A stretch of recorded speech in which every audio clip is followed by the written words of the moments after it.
what the Mac can taste like. Do you want to taste the Mac and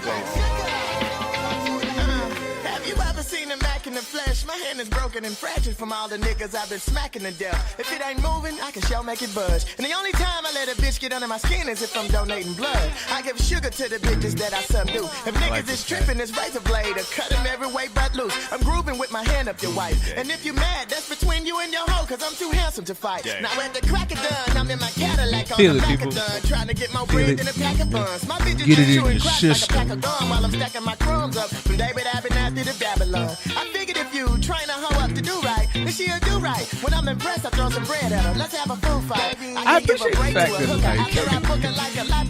in the year of our, sanctioned, censored, and, inclusive Lord 2021, they can drop pimp music. As you should. Fun. I don't give a shit. Nigga said, fuck the misogyny. And the you sensitive about some shit today? You'll be all right, baby. You'll be all right. Don't I nobody think care. this is the power of the 70s. Because you can say a lot with some 70s shit in the background. As long as you got on a blouse and some bell bottoms, you can get away with some shit. Mm-hmm. Look at that. That shit. Goddamn shirt sparkling. It's bedazzled. Yeah, that's the way you beat the fucking getting canceled and shit. You just put some 70s shit behind it. You make it real player beats all. Back when they could call themselves players, they had to switch it up. Like back then, you could be player or pimp. Then they had to change it to Mac a little bit because it's now you just can't say anything. You just I mean, granted, pimping was a very not nice thing, but I know that's a hard thing for people because I feel like that's a conversation that sometimes you hear rappers talk about, and I remember even Patrice said it and I feel like that was I guess a better way to describe it, but you say something that people don't like, and they kind of just go out of their way to miss the context.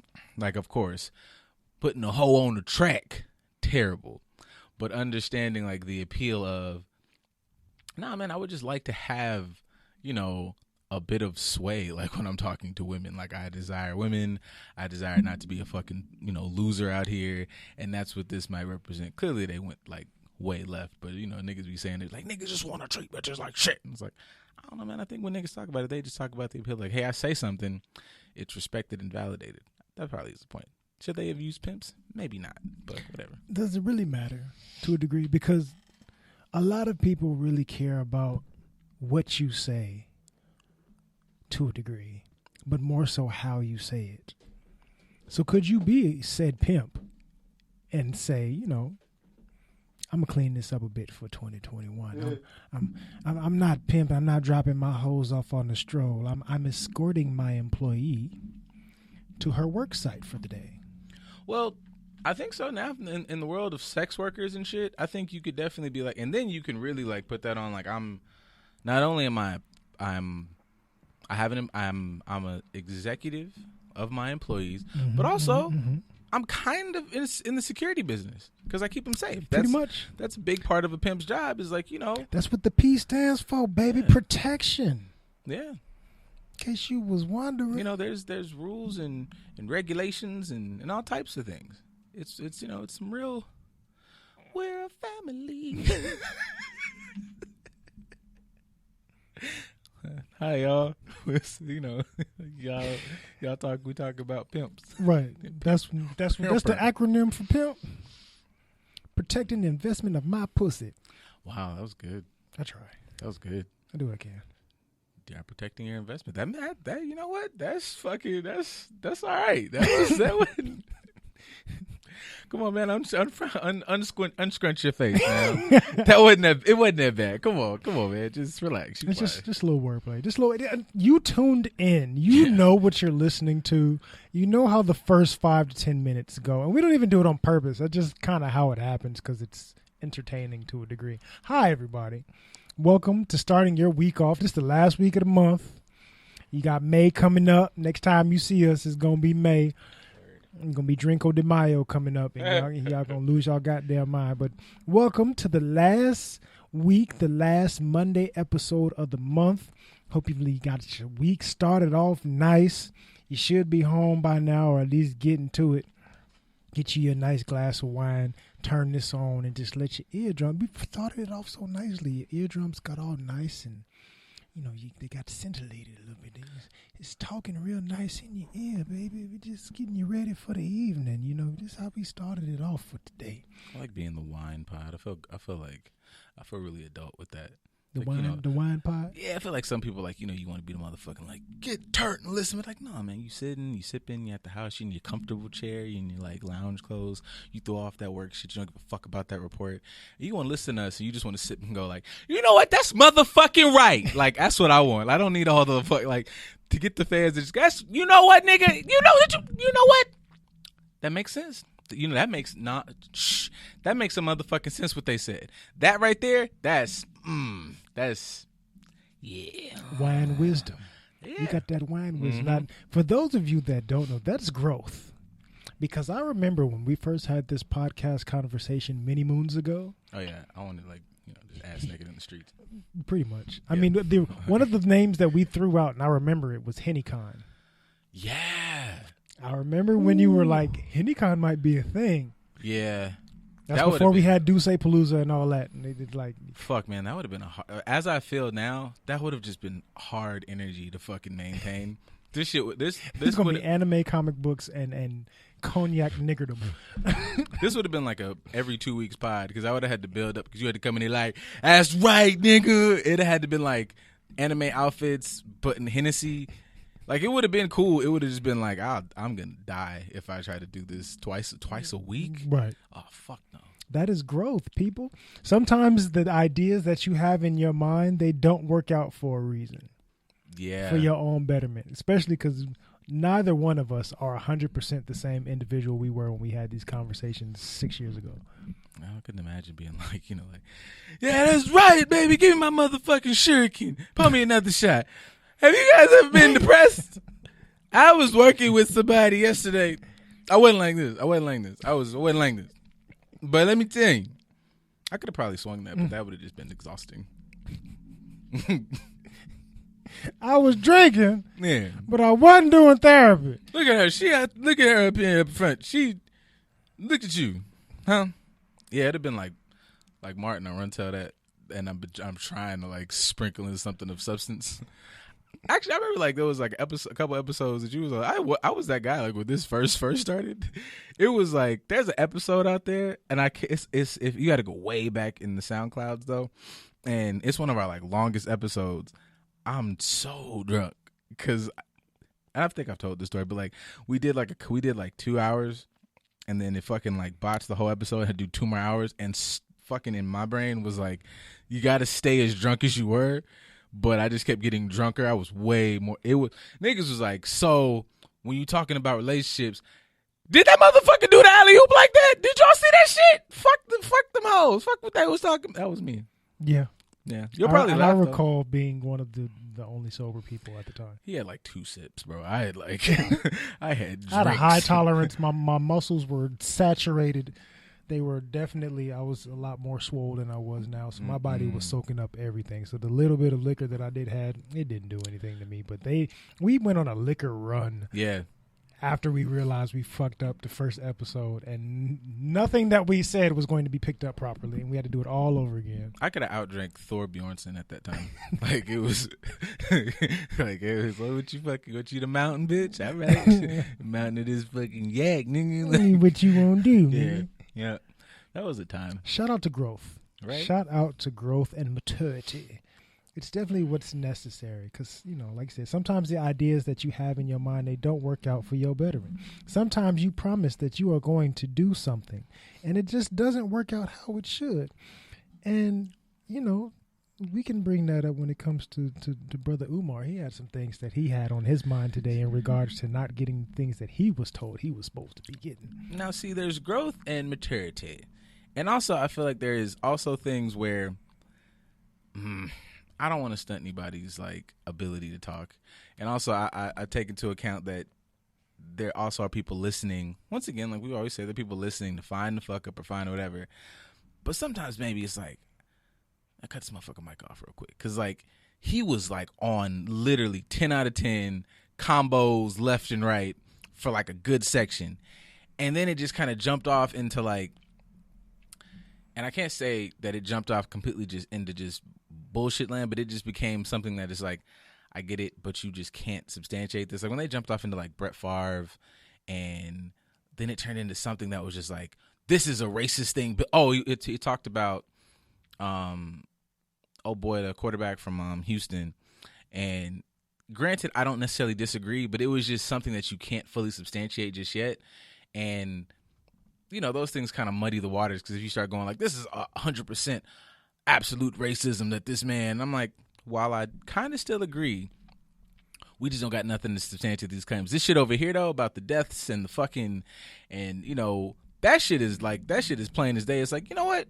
It ain't taken away from all these groups that have gotten, like, they just do off top. Good for them. We're not coming at them. But the idea that, hey man, you know what I realized?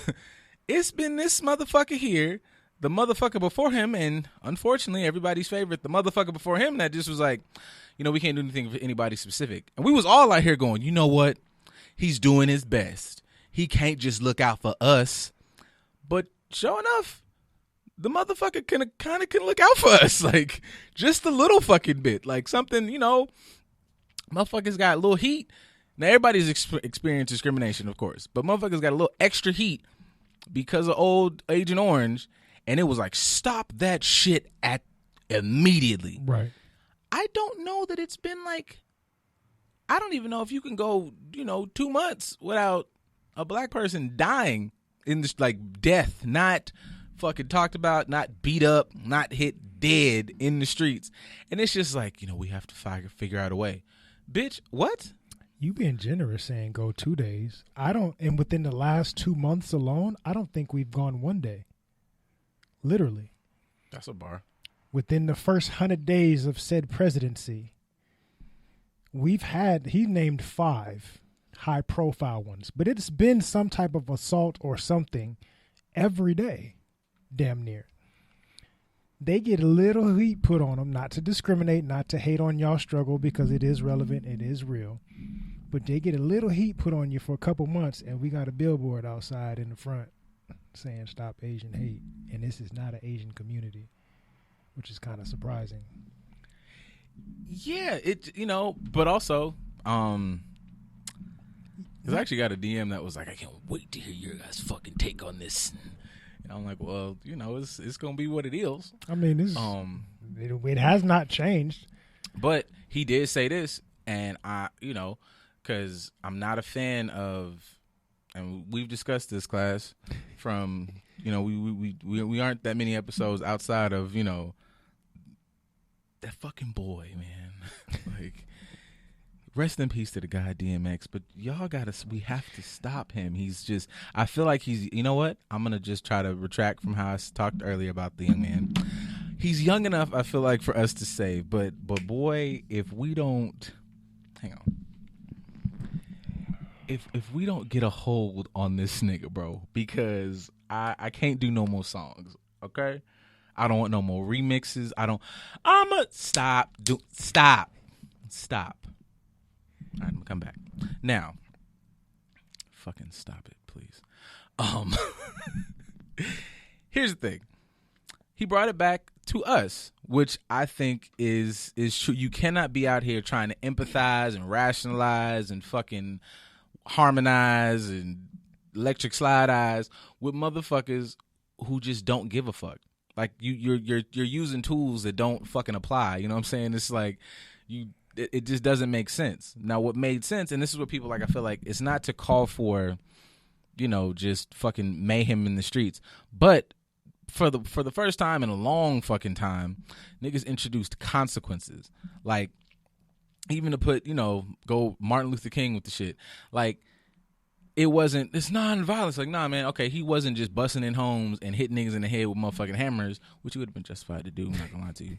But he introduced consequences, bro. It's like, if y'all do this, we're gonna do this. It's gonna fucking affect you.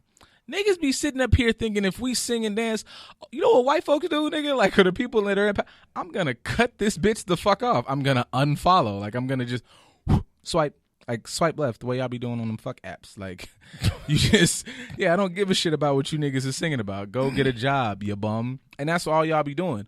But when them niggas say, yo, bro, y'all gonna take this shit to court, and we gonna tear this motherfucker up. And I think we get caught up in, because Charlamagne said it on the episode, he's like, I don't want people to get caught up in getting Derek Chauvin off the hook and not, making sure that he's held accountable. But it's like, man, that's you trying to cover spaces in their brains. Like, I don't give a fuck if y'all think he's innocent or not.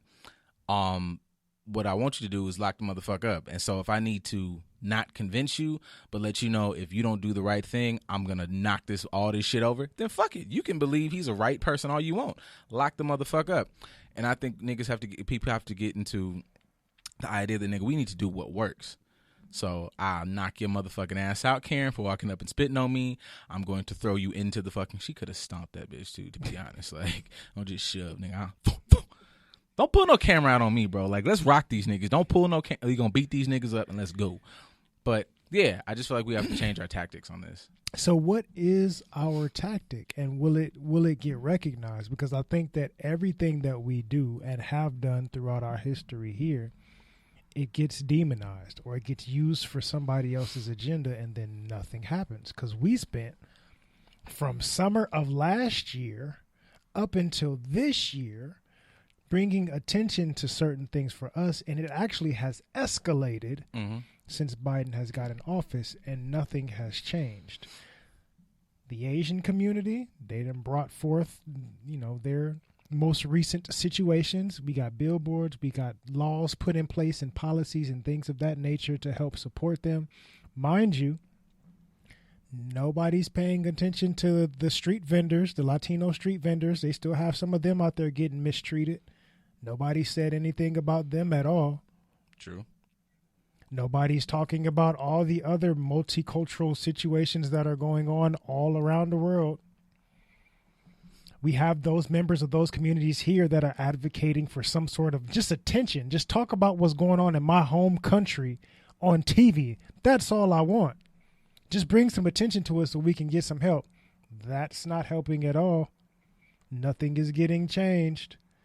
We're making the most noise and we're getting the least. I think that comes to us changing our tactics. Our tactics are always make noise, and we're gonna make it uncomfortable.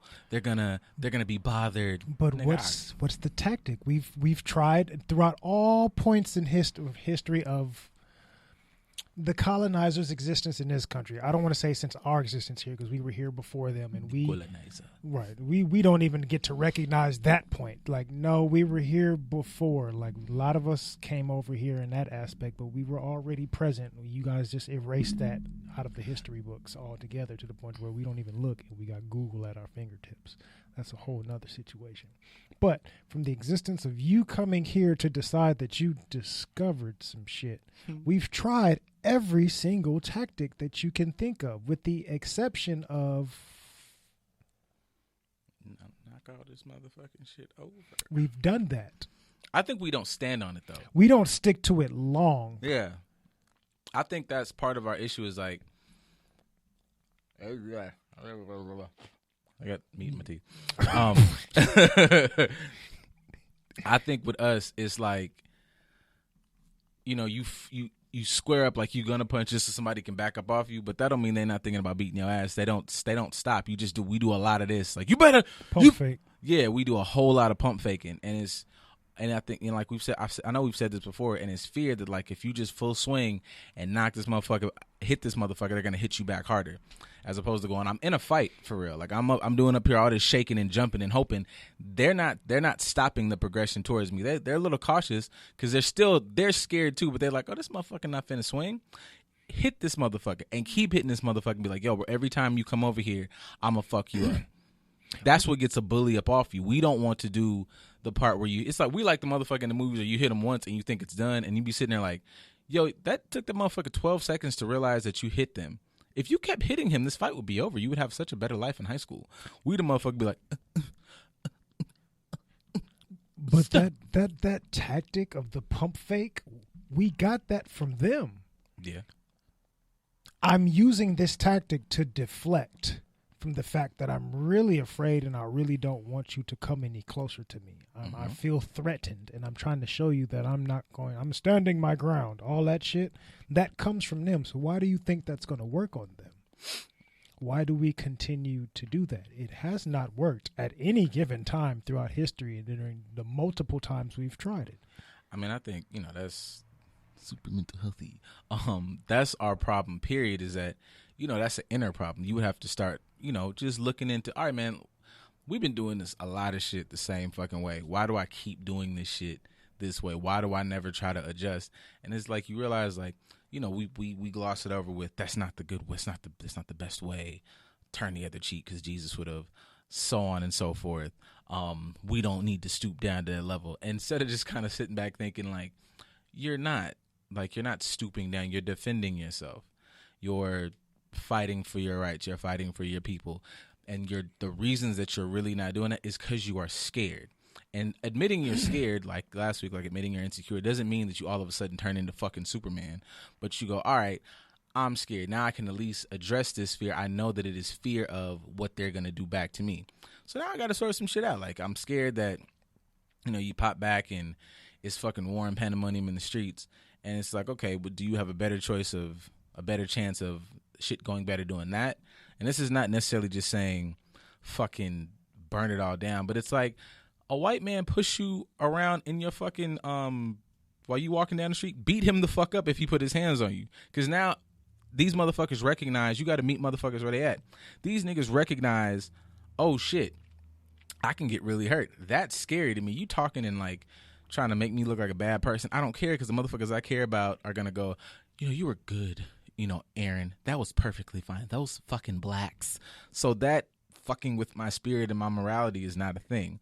Even this change of the shit with the Chauvin case, that's not because motherfuckers thought it was good. That's not because motherfuckers thought that, like, we have to do the right thing. That's because they remember these motherfuckers got cracking in a way that we have not seen in a while.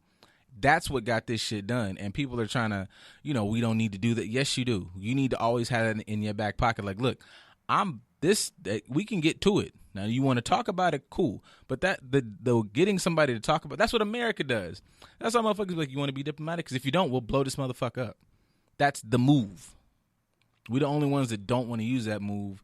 Because, one, manipulation and fear and shit. But also, I feel like we're people that are birthed out of love, which is great. But your best trait is also your worst trait. You can kind of learn to go, all right, I love me and I love mine and I'd love for us to be safe. So out of that love, I'm going to fuck you up if you keep fucking with us. I don't know if I 100% agree with that. Because if you look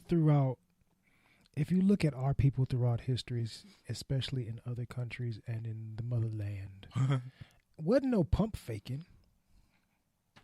It wasn't even like flat out violence. Like, we're not attacking you, we're not fighting you, but if I need to, I'm going to get it done real quiet like, and then I'm going to go back to what I was doing and I'm going to mind my business. We're not instilling any of that. We're fighting, but our fighting is screaming at you to make like we're kids. Yeah. I'm hungry and I'm going to yell and scream until you feed me. We tantrum. Kind of. And also, I was having a conversation about this earlier today. I don't think we realize how much like this seeps into us at every level, that we are so I don't know, hyper focused on not pissing them off and shit. Like I even think like niggas won't like buy, and it's insecurities and fears. Like the same conversation, niggas won't buy black or whatever because you are not trying to do the work of understanding that you came from a fucking land of space of I didn't have, so now I need this Dior t-shirt that's made out of the same fucking materials, but it costs $3,000 or whatever, so you niggas can know that, I'm balling like that. Like on every level, our shit, we interact in spaces of lack and don't really understand how those things, expose themselves. Yeah. There's so many. I always fight back like the angry part of me that just, I don't give a shit about other folk. Like if you don't hate us or whatever systems are in place, I don't really care because I know that we have the capacity to get through it and get by it. I just want to I want to shake us. We don't realize how much, I can't even use that analogy. But when it comes to certain situations, you got money on the table. We leave a lot of money on the table because we're not paying attention to every asset that's available. True. Not all the money on the table comes in the form of chips. You got some watches, you got some property, you got some opportunities. You got all these things are sitting on the table, and all you got to do is reach out and grab it. But we think our fighting is getting you to change these systems that have been in place for hundreds of years to treat us a certain way. We want that to change. And we're going to keep telling you that we're upset about this not changing until you change it. You're leaving all this money on the table because you're only focused on the chips. Fuck the chips. But I think that's because we feel like our, comeuppance, our freedom, our everything has to come from them. Like we do not have the ability to, free or liberate ourselves. Like we got to get it through them. We have to change their minds as opposed to fuck them. And not even fuck them like go and do small shit. Just leave that shit alone. I don't need y'all. Here's where I disagree. Because especially in today's society within the last handful of years, everybody wants to be a business owner. Mm-hmm. Everybody wants to be an investor. Everybody wants to be able to be an expert and have some sort of masterclass for you to pay for this sort of information and technique that they figured out to get more material bullshit to appease to you, to get more people to bring you more money. We know how to do it ourselves, but we don't apply it in the right ways. We'll apply it for our own personal gain. Oh, yeah. But we don't apply it for the gain of the community. And we complain when the community gets disrespected, but then we take an individualistic approach when it comes to our betterment.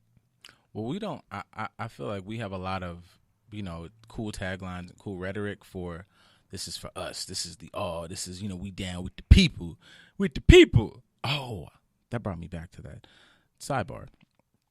Same thing about conditioning and shit like that. I do feel like, one, just starting this out, big props comeuppance to, the good brother Daniel Kaluuya because, he won his Oscar. Right. And I enjoyed the movie. I enjoyed the acting.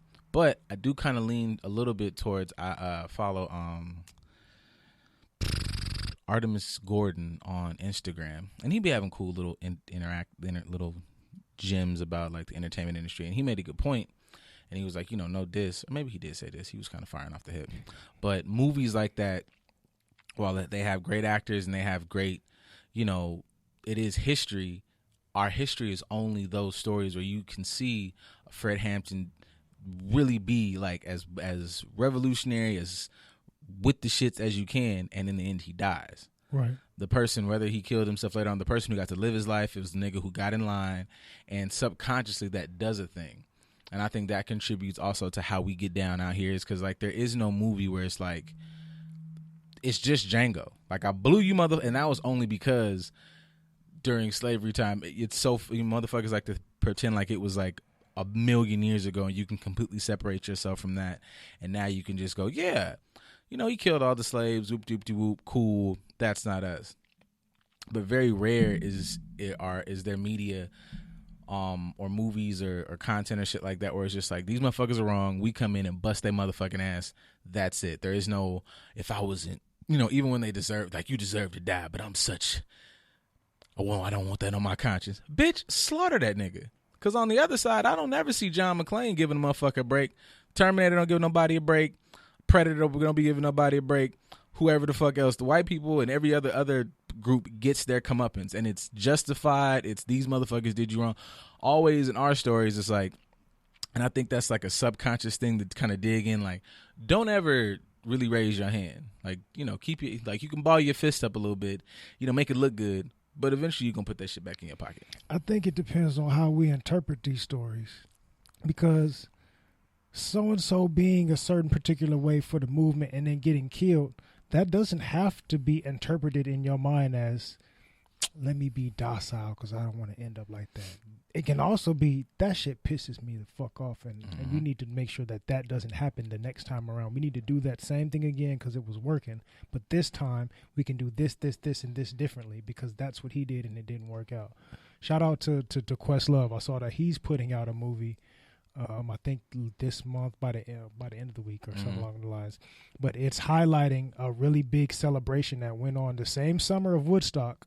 They said have never heard about it. You've never seen any footage of it, but there was a really big concert with a lot of black artists and black performers and black people in New York. They never gave it any airtime or anything like that because they were publicizing Woodstock. Like for the first time, I'm putting out a movie documentary to show this celebration. Large amounts of black people, lots of bands, and everybody popular from that time. And you get to see, no, we were gathering, doing things together, but you also get to see, based on some clips that I saw, how the police came through and fucked it up.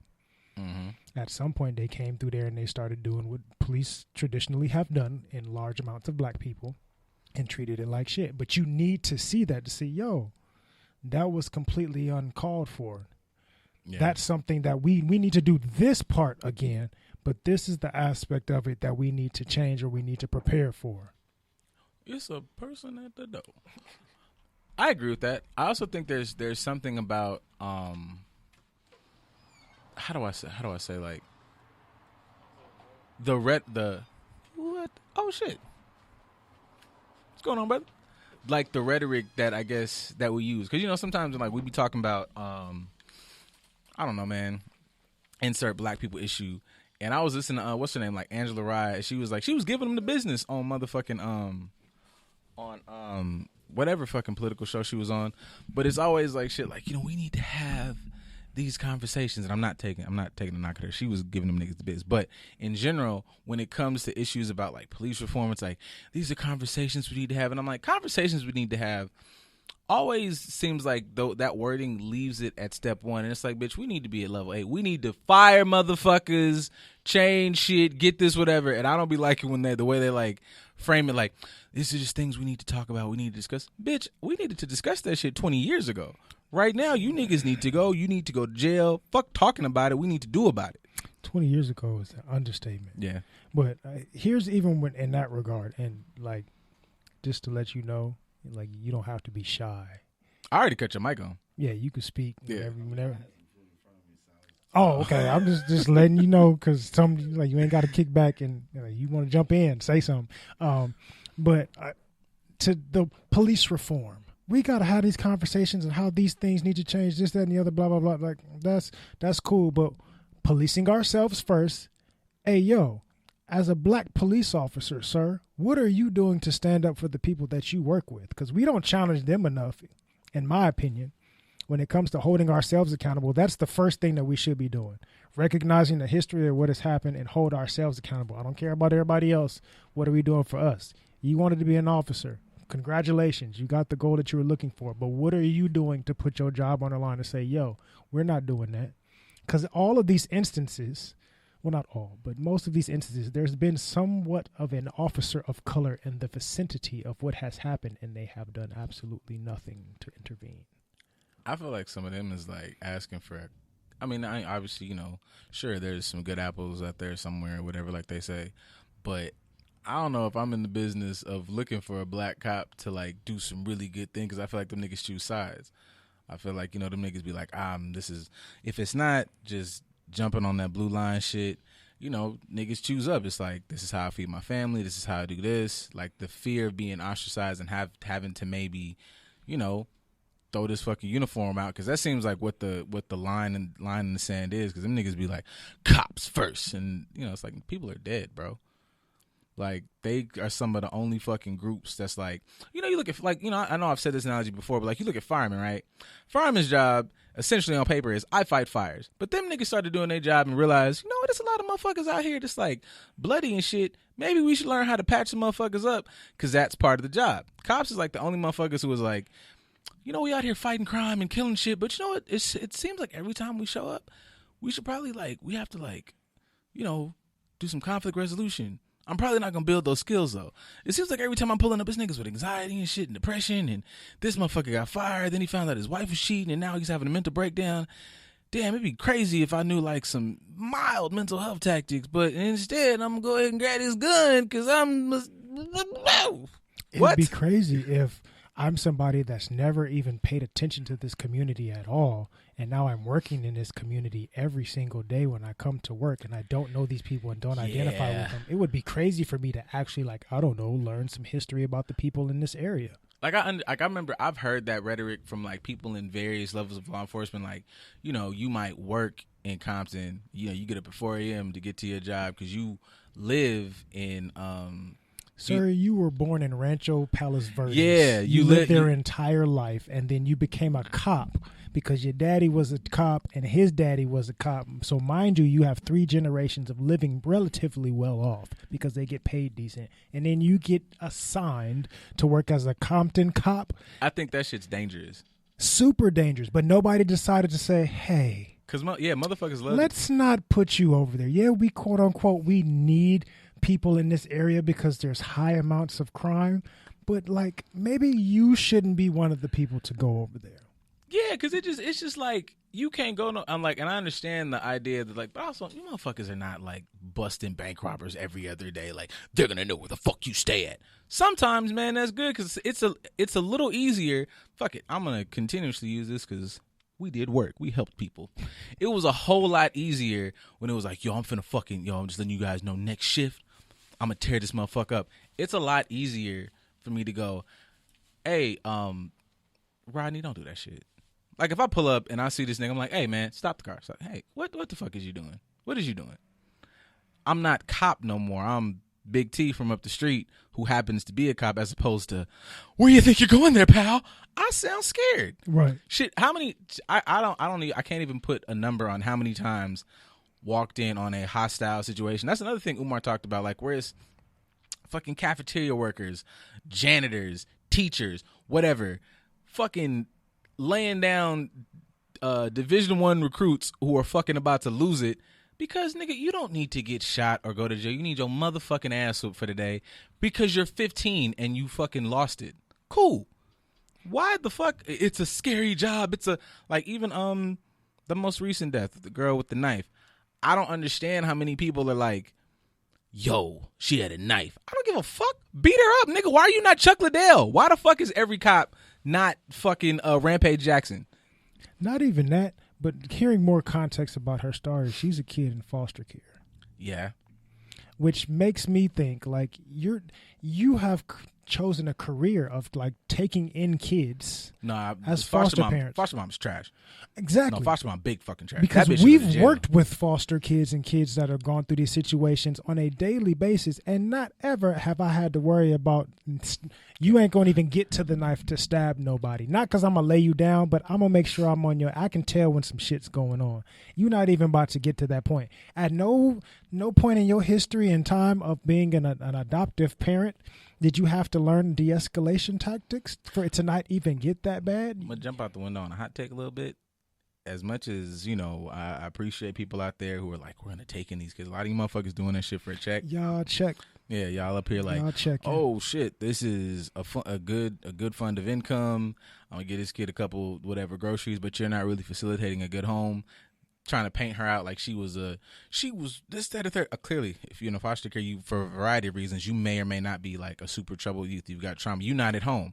So, motherfucker, do your job because your job is to sit and facilitate a good environment for this child. And I'm not condemning a 15-year-old for doing wild 15-year-old shit. Like, she had a whole grown-up trying to beat her ass. I cut you, bitch. I'm not even that. A 15-year-old that has gone through some trauma because you're in a foster home. You are adopted. That means you've been through some shit. That means you are not functioning like the average kid your age because you've been through more. I should be understanding of that. Now, that's a mental health take, and that's just dealing with the parent. We're not even talking about the officers that are supposed to be trained to respond to these situations and also de-escalate. I posted a clip on my page today of a lady that works in a Dollar Tree. She works at a Dollar Tree. Somebody with a mental health issue came in there having a moment, and all she did was walk up to the lady, give some understanding, and give her a hug, and she was able to calm down. A lady that she makes 5% of what an officer makes knows how to just show some love and de-escalate a situation calmly. But you motherfuckers show up and somebody die? A 15-year-old with a butcher knife is scary enough for a trained officer with a gun to pull his gun out. Dog, it's a motherfucking barista who is involved in an acoustic cover band that goes to MMA class every night that could disarm somebody with a knife. Like, Easy. what the like? I don't even understand. I just be like, can we just call niggas racist and cut all these fucking like giant ass? I'm tired of you niggas writing like the 7-page memos. It is crazy that in 2020, let that motherfucker be a racist. Write them off in your racist person book. I know where to put you at on the fucking docket of my life. Fuck off if I see you in the streets. What's happening? And then that's it. Like, I just feel like we do a lot of back and forth with motherfuckers who are if I go outside and the fucking sky is blue and a nigga tell me that shit is a tire, then I'm not fucking with you. Like, I don't have nothing to talk to you about. If we call them out on their bullshit, that means we have to be accountable for actually doing something. We don't like to do anything until after something has happened. We're very reactionary, but we're not proactive because everybody in these areas, you have the same, when it comes to police officers, you have the same officers that are working the same beat, the same times on a regular basis, right? Mm-hmm. So you have a pretty good understanding of what officers are working on what days, who may be new and who's not new. Especially within the incident of the little girl, because you're a foster parent. I'm sure you've called the police before. Yep. It just comes with the territory. When you get a new adoptive kid in, they're going to be going through some shit. It's a new adjustment situation for them. There's going to be some tumultuous behaviors. You're going to have to call law enforcement. So you know who's working and who's not. That means you also know who might be a racist piece of shit and who's not. And you're not calling them out on it. You're just like, I'm going to avoid officer so-and-so. You know he a little, No. Hey, yo, chief, he gotta go. We have the power to do that, but no, I'm going to march and I'm going to scream. And I'm going to wait for that to happen. The one thing that pissed me off with the dude in the military in South Carolina, all those people instantly, the next day, we going to gather in front of your house all week and make it super uncomfortable for you. Even though the motherfucker left and y'all was still outside his house screaming like he's in there like a bunch of fucking imbeciles. But we're gonna do this on a moment's notice. We putting his address out there. Pull up to the house. We gonna make it real uncomfortable for him. This is great. We're addressing the actual problem. But you don't do that with the officers though. You did it with this civilian. But you don't do that with you know where the officers stay at. You know what neighborhood the officers tend to move to. You know where they taking their money to. You know who's off duty and who's on duty. You know who's patrolling. Like, call them out. Oh, hey, officer so-and-so, I see you ain't arresting no black people today, huh? Enjoy your day. Call them out. Keep that same energy before shit happens, not afterwards. That's part of the approach that I think we can do better. Being proactive, not reactive. I definitely think we should be like 1,000 times proactive as opposed to reactive. I always be wondering, like, what is y'all step 4? Fuck step 2, because it's like shit happens. Now what do we do? Because I just feel like we've been doing the same shit over and over, just fucking yelling at the void. And I just like, man, I don't give a fuck what you niggas do. Just please do something different. I don't even want to scream at the void. Like I said, I hold us accountable more than I hold any of these systems or these people accountable. Mm-hmm. I'm not looking to anybody else to change something for me when I can change myself. Yeah, I want us to just have shit that's just, got solutions to it, not just swinging at the air. I don't know, man, putting fucking information on it, like fucking Confederate soldier 2022 said some racist shit. You don't say. Fucking blew my mind on that, didn't he? Wasn't expecting that one. You wouldn't expect that nigga said he got all the American flags and emojis in his fucking bio. You was just like, he's the racist. Damn, nigga, that's crazy. Like, I can't believe y'all did that. Y'all, yeah, y'all wild. Just like me sitting up here thinking that me creating a bunch of signs and screaming at the void that's not going to change anything. Like, there's motherfuckers that do that to go to wrestling matches. Yeah, I just want us to have go to WWE. I made a sign and I'm screaming all day long because I want who I want to win. Guess what? Does that ever happen? No, this bitch is pre-scripted beforehand. What are you actually doing? Yeah, I want us to have shit that has actual, like, traction behind it. Like, I'm on the internet. Just, oh, hey, all of you that were just like, oh, hey, man, she was 15, but you don't understand. I'm not, boop. I know now that, oh, shit, is that fucking, is that Lawrence that I went to high school with? I remember, bro, from 3rd period. Damn, bro, a whole racist. Get out. Like, yeah, I'm just going to move you to the side, and then I'm going to move forward with something that just has value to it. Like, I don't know, man, I'm going to pull my money here. Everybody's not going to get out and, like, kick doors down. Like, I'm gonna just throw my money here. Like, oh, I see that these companies aren't whatever. Like, it's so much simple shit that we could do that could just, and niggas just don't want to do that. Take your time. Don't pull a hammy. Stretch out. Since we're talking about not spending our money in certain places to support our community, do y'all know where all these wigs and weaves was coming from that y'all buy? I mean, y'all know about the Louis Vuitton and the Dior and all that other bullshit that y'all buy. Y'all know that don't come from our community too, right? Oh, okay. I just wanted to make sure all the money that we're spending on bullshit, we could be spending on buying our communities or rebuilding them or repurposing them. Everybody can't fucking do hair and nails. Everybody can't sell waist trainers. I have a question. With shit like that, that even reminds me of like when Gucci did the thing and he was like, yeah, you know, like guap, you know, and he tried to flip the switch on like when Gucci was doing racist shit. And it's always like, not even taking a shot at Gucci, but there's always like this narrative that like black people now have like turned the corner and are like changing shit. And I'm like, but that's an individual win. Like that really doesn't help us. Like the movement from us to going like to being able to recognize like, yo, it's not hating on this person, but we're in a space now where like, we need to have like a unified win for us, and this nigga, what this nigga was doing is really a win for them. That's everybody not even else an individual win. I mean, yeah. Well, that's the part that boggles my mind. We think things are winning. We got a lot when more. It's I not have even more. a win. I have more money to put on my more money. To me, I don't understand that because I'm like, I'm looking at banners and I'm looking at Killer Mikes. I'm like, you niggas are gonna stay rich.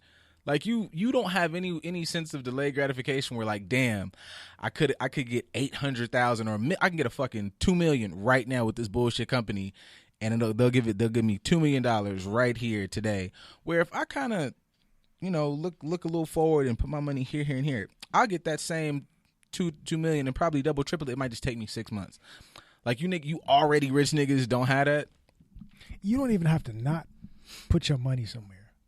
To be honest with you, because we all, I mean, as far as how this episode started, all black folks pay attention to outlets like the Breakfast Club, with the exception of Envy. Who up there is blowing money like that? True. You have these prominent figures in front of you that are not doing the things that are holding us back, and you will gravitate your attention to other people who are and try to emulate what they're doing. Well, that's because I feel like, we attach heavily to those who justify our bullshit. Like I'm in a bullshit space and I'm somebody who wants to get the bag or whatever. Here's an individual who's doing just that. I'm gonna attach to them because it doesn't challenge me. Like, oh, that motherfucker doing what? That nigga Akon moved to what country and trying to? That seems hard. What this motherfucker do? Oh, they just bought a bunch of shiny shit and went and stunned it on in front of their friends and shit in that old hood, but didn't go put any money back in that old hood to make it better. They just went around there to shoot their little music video and move 50 miles away and shit. That seems a lot like some old shit that I would do. Like, yeah, that seems a whole lot easier. But that's also why I say I'm not looking to any of these systems to change for us, to better us, because they're not going to. We have the power to change ourselves, and we don't. I have to look at us first. Now, I will say this. I mean, I understand, this is a cool platform, it's going out to a lot of ears. But I swear I'm only picking up the motherfuckers who want to get on the boat. All right, I'm not changing course. You motherfuckers can swim up. I'm going to put the ropes but like this ship going this way. And it's like, all right, man, I want to take a detour. You get on, you get off, you take your little individual boat and you go that way. I'm going this way. I will pile everybody and their mama on the boat, but I'm not going back to pick motherfuckers up. I feel like that's part of our issue in the revolution or in the betterment of our people. We spend a lot of time trying to convince and put them motherfuckers will show up when they want to. Who are you trying to convince? Because for all of you part-time Christians out there, y'all know the story of Noah's Ark. That nigga took 2 of everything. A lot of shit got left behind for the betterment of everything. The same analogy applies into real life today. Everybody can't get on the boat. You ain't producing, you not helping, you not for the betterment of going forward. You can stay your ass here. That means you don't get no attention. You don't get no notoriety. No, none of that. Stop giving it, your time, your energy. It's not benefiting everybody, so you can't go. I'm not a theologian. What was that like? He only gave him like 2 times. Hey, we finna get the fuck on. All right, see me now, building this big ass boat. By the time it's finished, everybody's parent has got tired of their shit and got the fuck on. This is my last time calling you motherfuckers. You gonna get in this car or not? And then that was it. That shit. The rain came. The nigga said, and that nigga knows like, damn, bro. I'm gonna pet this lion, dog, because I told you niggas I told y'all. Shit, man. Dinner's on the table. We eating now. If you hungry, you better come on and eat, or you gonna be sorry later. Every black person that's heard something along those lines come from their mama. Yeah, you better bring your ass in here and get with the program, or you gonna be suffering later on. Yeah, I feel like it's just fucking fucking Star Trek, whatever. Like avert all energy to thrusters. Like we putting so much energy into shields, into this. Nigga, put them bitches in the thrusters. Let's get the fuck on. Like, cause we spending a lot of time trying to grab this one, trying to convince this one. Look, I'm going over here. Now you can meet me over there, cause that's where the fuck I'm gonna be. We spending all our time and energy trying to improve the magnetivity that we have so we can be attached to some other shit. We ain't firing no beams. We ain't putting up no shields, no nothing. We just put all the energy towards inclusion.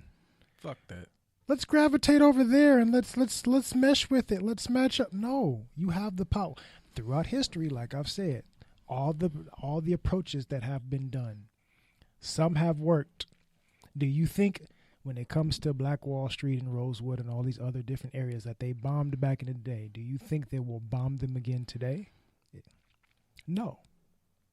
So why are we not trying this again, with the exception of Atlanta, but, without all the fake shit and reality TV bullshit that goes on down there? Like, we have areas that have the potential to do well. But we don't have to just have Atlanta and Houston. I've said this before. There's 50 other places you can go, including territories that aren't states. Because you can take your ass to Puerto Rico, technically. Yeah, but see, niggas and I understand, you love your home, you love whatever, but, niggas. No, you don't. Niggas get really scared of change or whatever. Like, I don't want to You don't love home, because the second you get some money and some fame, you going to move your ass to Atlanta with everybody else, too. Knock it off. You don't love home that much. You just want the money to go visit to make sure your mama is straight and give her some money to make sure she's cool. Is Atlanta really popping like that? I haven't been, so I don't know. But niggas, everybody say that like they going to. Okay, because I just everybody be saying they going to Atlanta. I'm like, damn, nigga, what's some new shit down there? All the black people live Atlanta. It's oversaturated, so that's why it's too much clout. It's too much extra shit. Because we're all moving to the same areas. We're all moving to Dallas, Houston, and Atlanta. I like Houston. Ain't no black people trying to move to Wenatchee, Washington. Say, where the niggas trying to go to Des Moines, man? It's stuff. I mean, you think about it. Like, say for my cousin. My cousin, shout out to my cousin. She graduated from Savannah State. She has her master's degree in doing agriculture, so she can manage farms. She knows how to manage farms. She's doing the housewife thing right now because her husband in the military, so they're in Germany. It comes with the territory, but she knows. She went to school to manage farm. We have agricultural colleges with HBCUs, so you can do that and move your ass to Des Moines, Iowa, and run some property, or be somebody that's working for, say, I don't know, the FDA perhaps, and regulate the food that we talk about gets poisoned to destroy our communities so much, but you don't have nobody trying to work for the FDA to change the regulation there. You ain't changing by working on them. If you get enough people in there, you can. But we're not. But my point is, we're not even thinking about trying that. Everybody's having the same ass approach. Everybody I want to be an investor. I want to start my own apparel line. I want to do hair and nails of some sort, or some sort of, looking good types. There's so many other things that we need as a people that you might have the talent to do, and you're ignoring it because you're chasing monetary value. You're chasing materialism as opposed to chasing purpose. I think that would work in mass, because I think that flirts with the idea of this is some shit like our parents or grandparents might say, you got to get in the system to turn it out from within. And it's like, nigga, that don't work if it's like 5 of us and it's like 40 white dudes that are like the executive directors, and I'm the supervisor of, if we're doing the agriculture thing, I'm the supervisor of corn seeds, but the nigga who really puts the stamps on the food, like in order for us to do that, it would have to be like, all right, we are now a whole conglomerate hive mind of black people. 70 of y'all are going directly into fucking this agricultural thing. 70 of y'all are going here, 100 of y'all are going there. Sometimes I think we're at the point now where we would have to choose like to flip the table completely over. I don't know how that works just yet logistically, but there has to be a bit of, we sliding in the table as opposed to just, no, we need to start knocking some shit over because this shit just don't work. We have to unmake this. A lot of us are bypassing all the tables in the restaurant to go to the most popular table and look for a seat. The rest of this bitch is open. What are you doing? Shout out to Robin. She said it's a city in Arkansas. A black lady bought and developed a whole neighborhood. How many of us are trying to move to Arkansas? Opportunity is there, but we all want to go to Atlanta. That's whack. You can go to Arkansas. You have opportunities in Arkansas. Damn. Okay, just my last little Go thing. ahead, give him a little piece. That fucking, now the thing that Young Thug and them did, Young Thug and Gunna went and they just said, we're gonna get out 20, 30 people in jail, just pay their shit off. Great gesture, grand gesture. It was, don't know how much the fuck that costed, but that shows me that 2 of you motherfuckers, if it was like 7 of y'all could do what that woman did 12 times by tomorrow. This group, get this group. We want all the niggas from Bankhead, all the niggas from Inglewood, all the niggas from motherfucking the Bronx buy up these many neighborhoods because all 12 of y'all are fucking millionaires, and then just start flipping neighborhoods and shit instead of like, y'all niggas can take 2 chains off and fucking help 3 blocks. Like 2 people that are not top tier artists. They're not the biggest grossers. They went out and did something of importance. But everybody else is just blind-eyed. Not even that. But we gonna get them out on bail. They still have to go to trial, sir. What resources do they need for rehabilitation? Because they're not gonna get it when they ass get locked up. Who's gonna be their lawyer? Because they can only afford public defenders because your ass had to bail them out. What is, like you said, what's step 2, 3, 4, 5, 6, 7? Caught up in these grand gestures. The grand gestures of money. Yeah. I spent money to get them out on bail is the important part, you dumbass. It's on bail. They bitch ass gotta go back at some point. So they need a lawyer, nigga. What's the next step? That looks good for you, but you ain't really do shit for them but give them an extra week with their family before they get locked up for 3 years. What's the next step, bro? The approaches that we have been utilizing do not work. Be proactive, not reactive. I'll see y'all monkey asses on Saturday. Bye.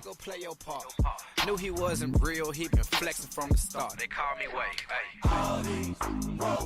Wave.